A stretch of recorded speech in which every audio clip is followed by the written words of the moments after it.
Olá, mundo! Hoje a gente chega no último dia de introdução à programação com Python nos 30 dias de Machine Learning do Kaggle. A partir do próximo dia, já entra na introdução a Machine Learning.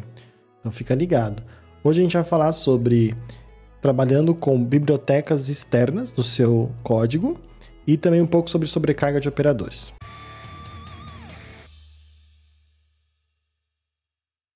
Eu acho que hoje vai ser mais tranquilo. Acho que a gente consegue fazer tanto conteúdo quanto os exercícios. Vamos dar uma olhada. Vamos falar agora sobre uso de bibliotecas externas no seu código, né? A gente já falou sobre vários tipos até agora, então ele até começa falando sobre isso. A gente já falou sobre vários tipos e funções que são já pré-feitos na linguagem, né? Já são embutidos na linguagem. E uma das coisas mais legais do Python hoje em dia é o número de bibliotecas de alta qualidade que existem para fazer as mais diversas coisas. Você vai ter bibliotecas para fazer cálculo numérico, matemática, visualização de dados, machine learning mesmo, modelos de machine learning. Então, o que a gente vai usar, a gente não vai programar todas as coisas, né, de machine learning. Então, existem várias bibliotecas, né? Quando a gente fala biblioteca, o que é? A gente já falou isso anteriormente, mas é bom relembrar, né? São conjuntos de coisas que você tem ali, né? Às vezes pode ter constantes, né? Valores, algumas coisas também, atributos e funções. Então, você tem módulos que você consegue trazer e trabalhar. Então, às vezes alguém foi lá e falou assim, cara, eu fiz aqui um monte de coisas que trabalham cálculo numérico super bem. Eu vou transformar isso aqui numa biblioteca e aí as pessoas podem usar, né? Ou uma equipe fez isso, transformou numa biblioteca e as pessoas podem usar. Então isso acontece, por exemplo, NumPy é isso. É uma biblioteca que traz um monte de coisas para facilitar a sua vida quando você for trabalhar esse tipo de coisa, o cálculo ou estruturas de dados. Você vai ver aqui que a gente vai verificar isso. Algumas bibliotecas, elas já vêm, né, que são as Standard Libraries aqui, né, que até que ele fala. Ou seja, você pode achá-las em qualquer lugar que estiver rodando Python. Então, estou rodando Python, eu sei que essa biblioteca está ali. Eu só preciso trazer ela para eu usar. Só preciso avisar o meu programa que eu quero usar o que existe dentro dessa biblioteca, né? E como eu faço isso? Eu uso import. O import ele é uma palavra reservada da linguagem e ele serve justamente para importar coisas. É bem intuitivo mesmo. Então, por exemplo, a biblioteca padrão de matemática do Python é o math. O que isso significa? Que dentro dessa biblioteca tem um monte de coisa que nos ajuda a fazer operações matemáticas, diferentes das mais comuns. Aqui, então, como a gente faz? A gente dá um import math. Então, a gente está trazendo para nós essa biblioteca, esse módulo matemática. E aí, ó, ele até faz aqui, ó, é matemática. Qual é o tipo dele? Olha lá, módulo, tá vendo? O math é um módulo, ele chama de namespace também. Então, ele basicamente foi uma definição, uma coleção de variáveis, né, namespace, que são tudo que está aqui dentro, definidos por outra pessoa. Então, você vai ver que tudo que está dentro do math, se você usar um método do Python que chama dir, né? Então, se você der um dir e passar o math, ele vai trazer para você a lista de tudo que tem ali dentro. Então, você vê que tem, ó, deixa eu me tirar aqui da frente. Você vê que tem, ó, o número de Euler, tem a método que faz o teto, provavelmente tem o floor em algum lugar, ó, floor. Você tem is not a number, você tem log, você tem seno, cosseno, tangente, cadê tangente? Deve ter aqui em algum lugar. Você tem o valor de π, que tá aqui para você, ó, tangente. Provavelmente tem cotangente, truncate. Isso tudo são coisas que te ajudam a fazer operações matemáticas e normalmente um pouco mais fora do comum que você vai fazer nos seus programas, né? Então, por exemplo, aqui, ó, ele faz π para os 4 dígitos mais significativos, né? Ele usa o format que a gente já viu no outro dia. Se você não viu, vai na playlist aí que tem no dia 6, que eu acho que são strings e dicionários. A gente está no dia 7 agora. E aí ele faz math.py. Você está vendo que você acessa as coisas do módulo math a partir da sintaxe de ponto. Então, a gente vai acessar as coisas do módulo usando o ponto aqui. Então, eu faço módulo, ponto, o que está lá dentro, que eu quero acessar. É bem simples. Então, aqui ele foi e mostrou, ó, o math.py traz 3.14. Ah, mas eu não poderia fazer uma variável que chama π e botar um valor? Pode, mas normalmente isso aí já te traz facilidades, né? Então, imagina que você não sabe 6 dígitos do Python. Aqui você vai conseguir do Py. Aqui você vai conseguir fazer, né? Do Pi. Então aqui, por exemplo, ó, você vai achar algumas coisas nesse módulo que são funções. Então eu costumo falar que as bibliotecas são conjuntos de funções porque esse é o maior uso, né? Mas tem coisas como variáveis, né? Constantes aqui, tipo pi. Então aqui, ó, o math.log vai fazer justamente o log. Então lembra de log? 32, 2, quer dizer que 2 elevado a 5 dá 32, né? Que é a função de log. Bom, você pode também usar a função help para descobrir o que essa função, né, do módulo faz, o que esse método aqui do módulo faz. Então, por exemplo, log, ele vai falar, ó, você passa um valor e aí você passa a base. Então ele fala, ó, retorna o logaritmo de x para uma dada base. Ele faz por padrão aqui, acho que é o número de Euler. Se não está especificada a base, ele vai achar o logaritmo natural, né, porque na base é. Então aqui é basicamente o que a gente viu aqui, né? Então se você passa 32 na base 2, o log é 5. Não sei se você lembra disso, mas era aquela coisa assim, né? Log de 32 na base 2 dá x, que é justamente o que a gente vai achar aqui, né? E aí 2 elevado a 5 dá 32. Era o log. Então, isso aqui é o help.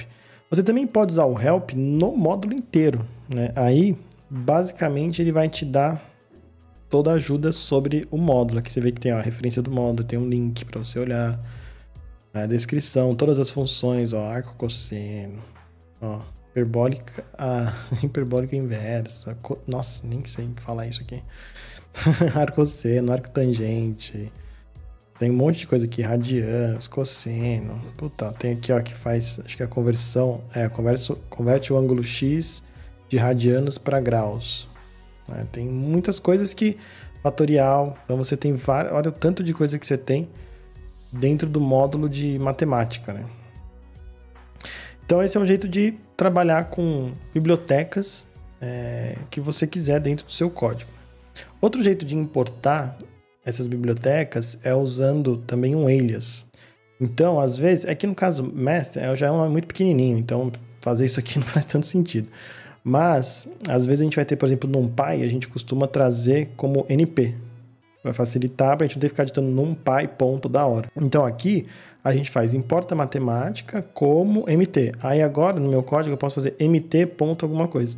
E aí ele me traz as coisas do módulo. Então aqui ele até fala, ó, sobre NumPy, que você faz como NP, o Pandas também, você faz como PD, então vai depender.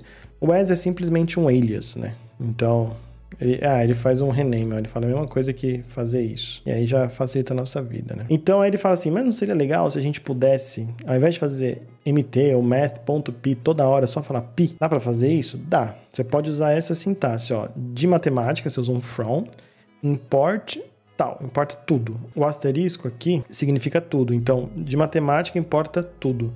E aí vai vir o pi, o log, tudo aquilo que a gente viu. Então aí você pode simplesmente usar pi, que ele já vai estar meio que ali para você. É como se ele tivesse pego aquilo e trazido para o seu código. Aí tá ali para você poder usar.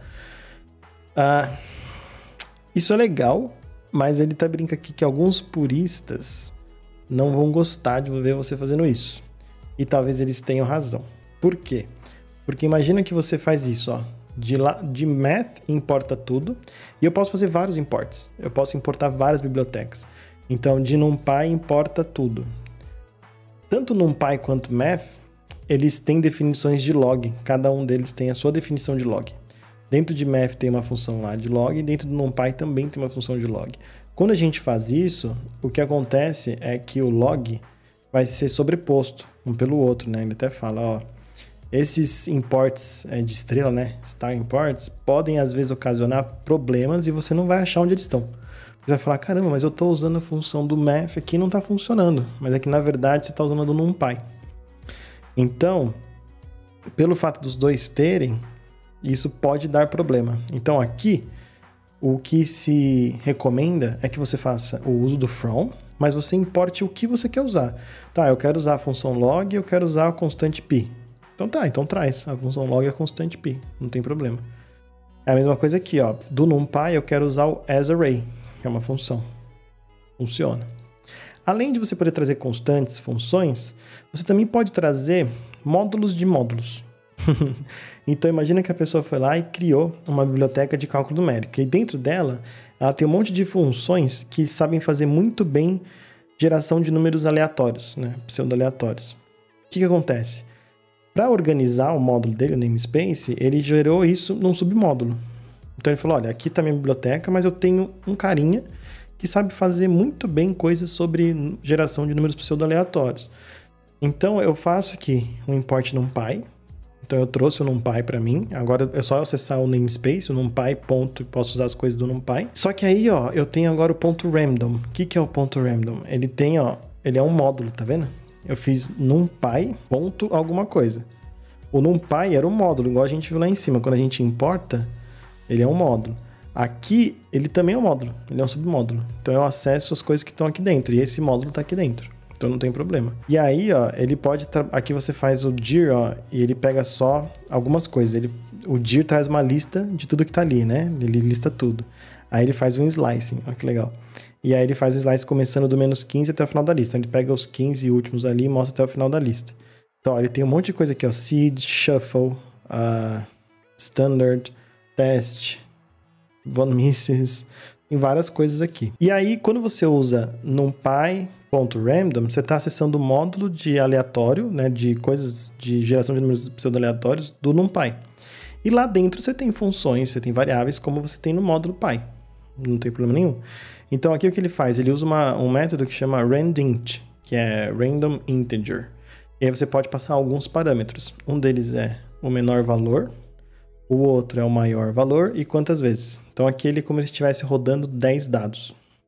Aí ele retorna, e aí começa a ficar esquisito, mas ele retorna aqui, ó, uma lista para você com 10 jogadas, ó, 7, 8, 9, 10. E aí cada jogada é um número aleatório.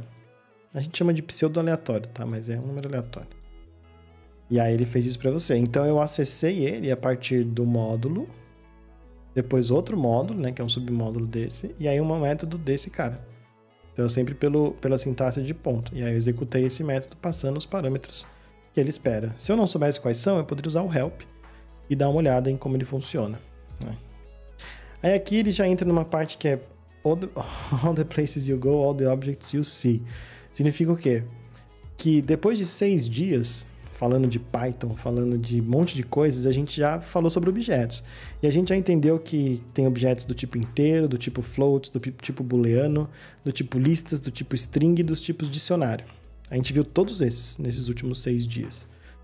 Beleza, então você já está profissional. O problema é que não termina aqui. Porque o que acontece? Você pode definir os seus próprios tipos. Quando eu expliquei no dia 6 sobre dicionários, eu expliquei sobre estruturas de dados.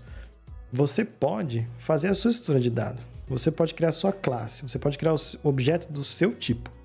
E é isso que muitas bibliotecas especializadas fazem.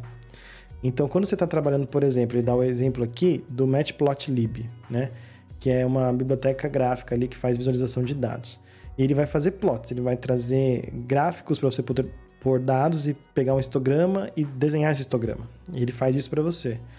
Ele vai ter os tipos dele para facilitar o código dele. Aí a gente teria que entrar num assunto um pouco mais a fundo de orientação a objetos, né? Que é como a gente escreve código de um jeito específico que nos ajuda a trazer algumas coisas para reutilização de código, para facilitar o pensamento. Tem várias coisas, mas é um assunto à parte. Nesse caso, o que a gente precisa entender é que do mesmo jeito que o Python criou o inteiro, o ponto flutuante, o booleano, as listas, as strings e os dicionários, a gente pode criar o que a gente quiser. Então, o Matplotlib criou subplots, figuras, tickmarks. Então, são tipos que você vai encontrar dentro da biblioteca Matplotlib. E aí o Pandas, por exemplo, que é uma outra biblioteca famosa, ele vai te dar, por exemplo, data frames e séries. Então, são tipos criados pelas pessoas que fizeram essa biblioteca. Mas por que ela faz isso, né? Qual que é a vantagem de você fazer isso? A vantagem é que dentro dele tem uma série de operações e uma série de métodos, de funções que fazem sentido para ele, né? Então, por exemplo, um figure tem lá toda a lógica de como fazer uma figura aparecer para você. O subplot, as lógicas que fazem sentido para um subplot, né? Annotations, a mesma coisa. Data frame, como lidar com um frame de dados. Então, isso vai normalmente ter funções e comportamentos que fazem sentido para aquela coisa, né? Então, essa é a ideia também da programação, você poder abstrair as coisas e criá-las de uma maneira que facilite tanto o seu entendimento quanto a sua manipulação, né? Então, aqui ele traz 3 ferramentas para entender objetos estranhos. Virou Stranger Things aqui. Inclusive, vou deixar um card, tem um vídeo meu sobre Stranger Things, que eu faço um código que é igual ao que o Bob faz na temporada 2 de Stranger Things. Então, na célula acima, a gente viu que chamando uma função NumPy, ele devolveu um array. Não sei se você percebeu, mas aqui em cima, ó, a gente fez o randint e voltou um array, tá vendo? A gente até agora não viu nada com esse nome. Até agora era lista, dicionário, string, booleano, float, int. A gente não viu array. É a primeira vez que a gente está vendo array. O que é um array? Um array, ele é basicamente um tipo que está feito dentro do NumPy. Então aqui, ó, quando eu faço o tipo de rows, que é aquela variável do tipo array, ele me dá qualquer tipo. Olha o tipo dele, numpy.ndArray. O tipo dele está definido dentro do módulo do NumPy. Então, essa é uma das ferramentas para você entender o que é isso, né? Tipo, beleza, o que é esse objeto? Qual que é o tipo dele? Onde que tá? Aí você olha onde ele tá. Aí você pode ver o que tem dentro desse cara. Então, por exemplo, se eu executar um dir dentro desse rows, ele vai me trazer tudo que tá nesse tipo, né? Que é o ndArray. E aqui, ó, tem um monte de função. Tem um monte de função que tem underline, underline, tá vendo? Isso daqui a pouco a gente explica. Mas, ó, você tem um monte de funções, ó, fill, flags, flat, flatten, image, que provavelmente é parte imaginária, item, item set, item size, max, min. Tem toString, toList, olha que interessante, ele tem um toList. Então, ele pegou aqui, por exemplo, o método min, parece que talvez me dê uma média, né? Então, se eu pegar aqui, ou eu quiser saber a média das minhas rolagens de dados foi 2.8. Ele já tem isso para mim, a média. Então, ele já facilita muito. Ele também tem esse toList. O que o toList faz? Ele retorna esse array como uma lista do Python, o tipo do Python lista. E, além disso, a gente também pode usar o help. Então, eu posso simplesmente ir lá, ver alguma coisa que eu vi no dir e usar o help nele. Então, aqui eu vejo o que é, né? Esse cara mesmo, ó... ele faz uma piada aqui. Esse cara mesmo retorna, acho que é um array diminuindo uma dimensão, alguma coisa do gênero, né? E aí você faz isso, né? Então, aqui ele também pode fazer um help de tudo, e ele vai trazer aquela coisa gigantesca, ó, a classe ndArray, né? Então, ele traz o que ela é, ó. Representa um vetor multidimensional, tá vendo? Ele faz um monte de coisa, explica aqui como funciona, os parâmetros, atributos, ó. Tá vendo? Tem o tamanho, ó, número de elementos no array, parte imaginária do array, parte real do vetor. Então, base, tá vendo? Então, isso aqui é muito interessante para você tentar entender esses objetos diferentes, porque agora, a partir de agora, a gente vai usar um monte de objetos de tipos que foram definidos por alguém. Alguém achou que criar um esqueminha que gerasse vários arrays, porque a gente vai usar isso de maneira extensa, fazia sentido. Então, nesse caso, isso aqui é como se fosse uma planta de um apartamento, e você não tem um prédio que tem vários apartamentos? As plantas são as mesmas, né? Só que quando você gera cada apartamento tem suas características. Então, o seu apartamento que você comprou, você vai decorar de um jeito, a decoração é uma, a cor da parede é outra, do seu pro do vizinho, mas a planta é a mesma. É a mesma coisa aqui. O class aqui, né, o ndArray, ele determina que todos os arrays são assim. Mas eu posso criar um array que tenha uma lista bidimensional, ou seja, uma matriz, e eu posso criar um array que seja unidimensional, que é um vetor simples. Os dois são array. O tipo deles continua o mesmo, só que eles têm os atributos e suas especificidades, né? Então essa é meio que a ideia. Sem entrar muito aqui no detalhe de orientação a objetos. Então aqui é o help gigantesco, por isso que estava escondido. Deixa eu cortar essa parte do vídeo, calma aí. Se passaram 15 anos desde que estou brincando. E agora a gente entra em sobrecarga de operadores. Ele começa falando de sobrecarga de operadores com essa pergunta, né? O que acontece se eu fizer uma lista, somar 10. O Python, ele vai dar um type error. Por quê? Ele vai falar assim, ó, eu só posso concatenar lista com lista, não com int. Que se eu faço uma lista mais uma lista, ele concatena as duas listas. É isso que ele faz. Mas ele não sabe fazer lista inteiro, ele não sabe operar nisso, ele não sabe o que fazer. Então ele vai dar um erro para você. Mas e se a gente fizer isso, ó? Rows é aquele array que a gente gerou do NumPy, né? Então a gente pega o rows e soma 10. Olha o que ele faz. Ele foi em cada elemento do array e somou 10. Mas por quê? Por que que aqui ele deu type error? E por que que aqui ele funcionou?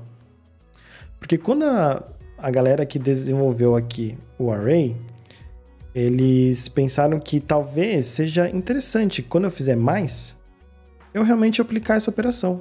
Eu estou falando que eu quero pegar esse array e somar 10 em todo mundo. Então eles programaram assim, né? Então, basicamente, ele vai ter, às vezes, alguns comportamentos diferentes do que você espera do padrão do Python. Então, outro exemplo, né? Em quais índices, nas minhas rolagens de dados, o resultado foi menor ou igual a 3? Ele simplesmente faz isso, ó. Rows menor ou igual a 3. Se eu fosse fazer isso aqui com listas, talvez eu pudesse fazer isso usando list comprehension. Porque aí eu ia fazer aquele esquema de uma lista, aí eu faria o item ali, né? Ou a jogada menor ou igual a 3 para cada jogada, né? Row in rows. Eu geraria uma lista que me traria falso, falso, verdadeiro, falso, falso, verdadeiro, o que está acontecendo aqui. O NumPy, no tipo array, já fez isso pra gente. Ele falou assim, olha, quando eu fizer uma lista aqui, que é um array menor ou igual a 3, alguma coisa, eu vou fazer essa comparação para todo mundo. Ele já faz esse comprehension pra gente. Aqui mais um exemplo. Ele cria aqui uma lista, que é uma lista de listas, né? Que é basicamente uma lista. O primeiro item da lista é uma lista, o segundo item da lista é uma lista. Eu sei que é estranho, mas é uma matriz, é como se fosse uma matriz no colégio. E aqui ele cria um array bidimensional. Então ele pega essa lista e passa para o NumPy, ó, as array. Então ele tem um método dentro do módulo NumPy que ele passa uma lista. Essa lista virou agora um array. Quando eu mostro ele, olha a diferença de quando aparece uma lista do Python e como aparece o array.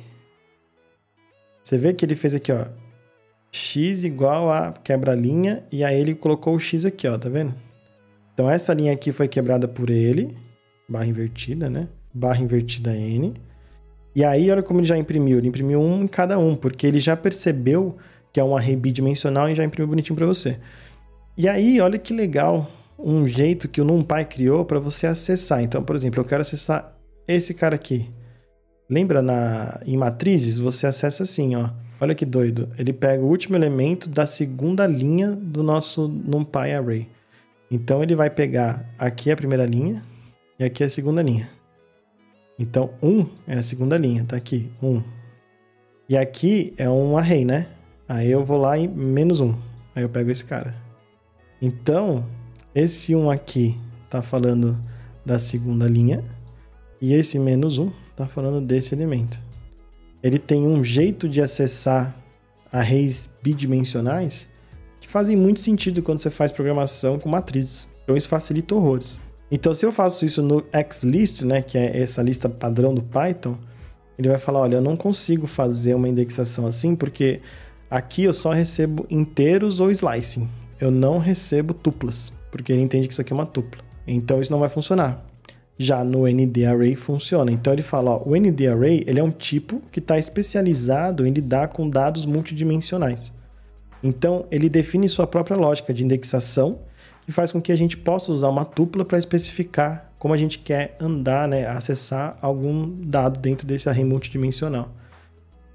Então, aí aqui, olha só, ele fala assim, quando 1 mais 1 não dá 2. Então as coisas podem ficar mais esquisitas ainda. Então se você já ouviu do TensorFlow, que é uma biblioteca bem popular do Python usado para Deep Learning. Só entende que isso aqui é aprendizagem de máquina doidona, com redes neurais profundas. É o Deep Learning. Se você quiser uma dica de filme legal, é o AlphaGo, muito interessante, sobre Deep Learning. Então ele fala aqui, ó, ele usa muito essa questão de sobrecarregar um operador. O que ele está fazendo? Ele está explicando que aqui o que o NDArray fez foi falar para mim que quando eu fizer a indexação, o NDArray vai pegar e falar assim, ó, eu sei fazer, Python, relaxa. Não se preocupa que eu sei fazer, eu vou fazer. Quando eu fizer o mais ou o menor ou igual, o NDArray vai falar, Python, deixa comigo. Menor ou igual, deixa comigo que eu sei o que eu estou fazendo. Menor ou igual a 3, beleza, me passa aqui o 3 que eu vou devolver isso daqui. Então ele está definido pelo código que desenvolveram. Não é pré-feito do Python.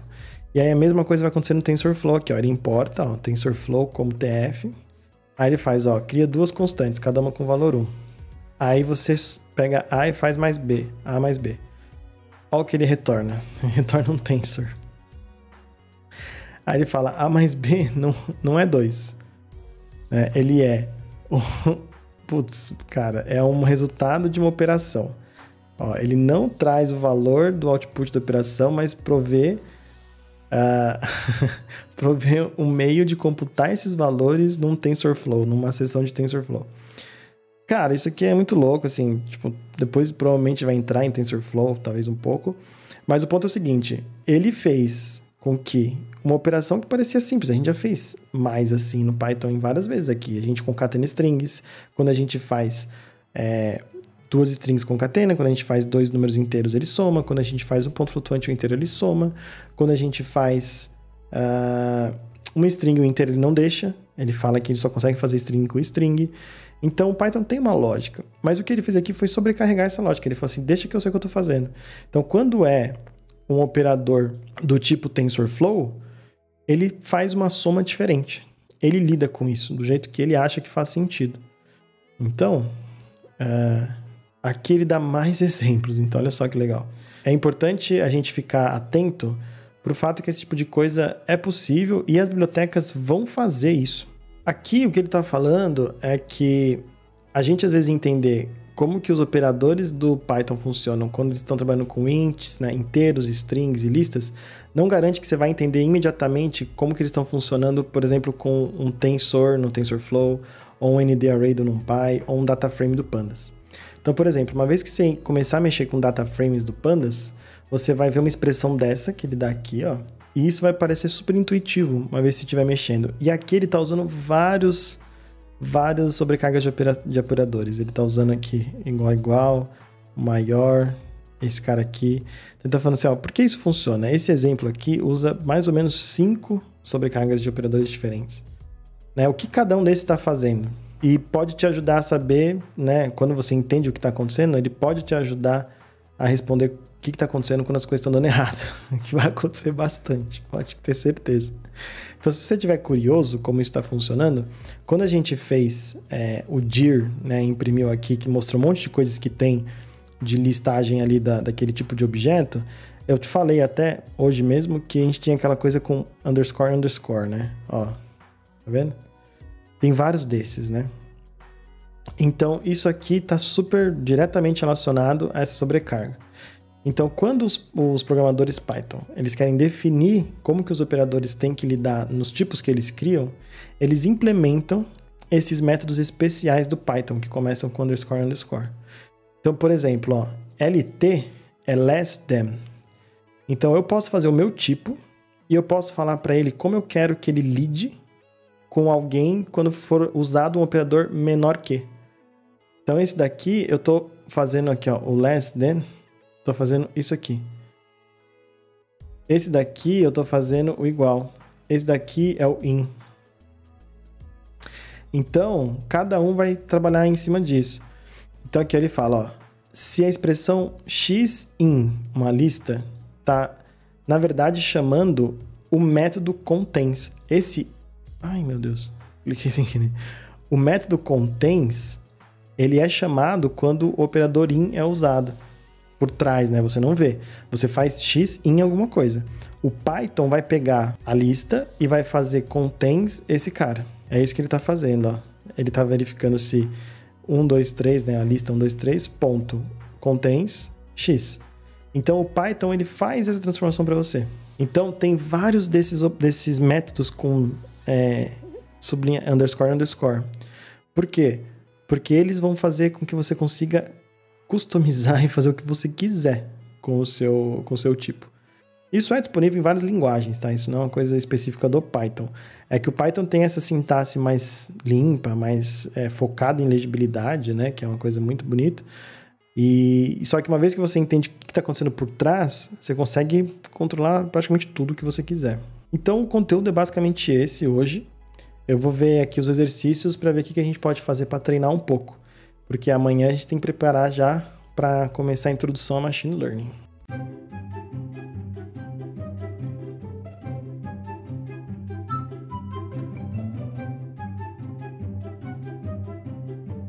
O primeiro exercício, a gente precisa voltar no exercício do dia de listas, né, loops e list comprehensions.